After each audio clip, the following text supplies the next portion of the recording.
તળાજા તાલુકાના શેળાવદર ગામે થયેલ મારામારીનો બનાવ હત્યામાં પલટાયો। રમેશભાઈ ધનાભાઈ જાદવ નામના આધેડ પર કરવામાં આવ્યો હતો જીવલેણ હુમલો।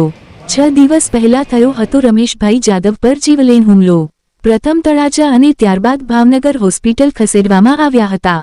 સારવાર દરમિયાન રમેશભાઈ જાદવનું આજે મોત થતાં ચકચાર।